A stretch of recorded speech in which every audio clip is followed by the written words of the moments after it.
ஆண்டவன் முகத்தை பார்க்கணும், நான் அவனிடம் ஒன்னே ஒண்ணு கேட்கணும். ஆண்டவன் முகத்தை பார்க்கணும், நான் அவனிடம் ஒன்னே ஒண்ணு கேட்கணும். ஏண்டா சாமி என்னை படைச்சே, என்னை படைக்கையிலே என்ன நினைச்சேன். ஏண்டா சாமி என்னை படைச்சே, என்னை படைக்கையிலே என்ன நினைச்சேன்.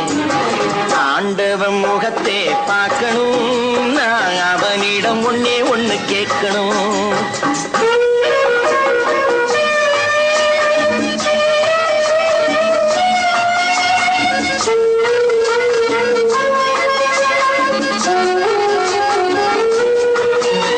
பணம் இருந்தா இந்த உலகத்திலே பல கதை நடக்குதப்பா. நீ படைக்கையிலே கொஞ்சம் நோட்டையும் கிழிச்சு படைச்சா உதவியப்பா.